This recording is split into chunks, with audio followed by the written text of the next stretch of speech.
Tenggelamnya Kapal Van der Wijk, karya Buya Hamka. Nah, maka di situ Buya Hamka menulis satu quotes yang saya ingat banget dari SMP sampai dengan sekarang. Dari sebelum saya masuk Islam sampai dengan sekarang, dan saya baru ngerti apa maksudnya setelah saya ngaji tentang Islam. Waktu dulu saya nggak ngerti sama sekali, tapi keren. Karena keren, saya catat quotes itu, dan ketika saya sudah ngaji, oh ini maksudnya Buya Hamka. Apa yang beliau tulis? Beliau tulis bahwa suatu waktu Zainuddin itu nulis surat, lalu kemudian menjelaskan bahwa kalau saya nggak salah, Zainuddin yang nulis ya. Pokoknya ada di dalam novel Tenggelamnya Kapal Van der Wijk. Dia menulis gini: cinta itu punya banyak pintu. Ada banyak pintu, ada pintu sayang, ada pintu cinta dan segala macamnya. Tapi beliau katakan, cinta itu punya banyak pintu, dan pintu yang terbaik adalah lewat rasa kasihan. Saya lalu mikir, maksudnya apa itu rasa kasihan? Masa kita mencintai karena masa kita dicintai karena dikasihani?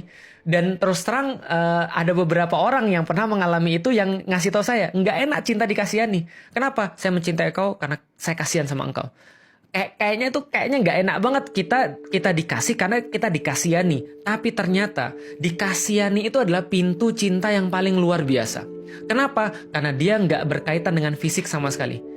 Dicintai karena kasihan. Kasihan itu sendiri adalah perwujudan cinta Allah kepada manusia. Maka ketika kita berbicara tentang kemudian keadaan kita di hadapan Allah Subhanahu wa Ta'ala, Masya Allah, yang kita harapkan adalah rahmahnya Allah, bukan keadilan Allah. Ketika kita nanti di yaumil kiamat, lalu kita bilang sama Allah, Allah adil dong pada saya. Mati kita, remuk, gak ada harapan, hancur kita. Lah kenapa? Allah bilang, kamu mau adil nih, serius nih. Wah, mati kita. Lah kenapa mati? Karena kalau Allah adil pada kita, habis kita. Setiap perbuatan kita, amal-amal kita, Allah adil. Setiap kebaikan satu dibalas 10 taruhlah. Atau setiap kebaikan dihitung. Tapi kan belum tentu hidup kita tuh kemudian semua perbuatan-perbuatan kita perbuatan-perbuatan kita tuh sempurna. Sholat subuh tadi aja, wudhu kita, emang kita jamin bahwa wudhu kita benar? Apakah kita jamin ketika sholat kita khusyuk? Apa kita jamin bahwa bacaan kita benar? Apa kita jamin bahwa seluruh ibadah kita tuh tidak ada celahnya? Enggak. Ulama-ulama berkata, ibadah kita itu belum tentu diterima Allah, belum tentu sempurna, tapi maksiat kita itu sudah pasti diterima dan sempurna.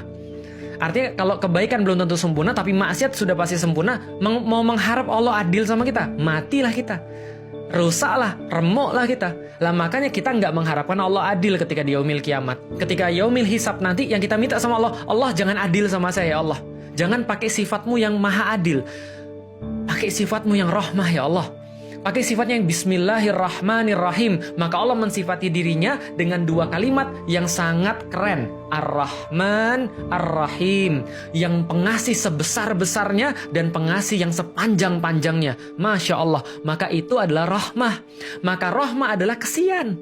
Kesian sebagaimana Allah pada hamba-hambanya, sebagaimana ibu pada anak-anaknya, itu rahmah. Maka seorang ibu yang hanya bisa ketika robek dagingnya, ketika kemudian mengucur deras darahnya, ketika hampir retak tulang-tulangnya, ketika berteriak dia ketika antum lahir, dia tersenyum, dia menangis bahagia, dia susuin antum, lalu kemudian dia merasa senang sekali, seolah-olah gak ada yang lebih senang daripada dia di dunia ini.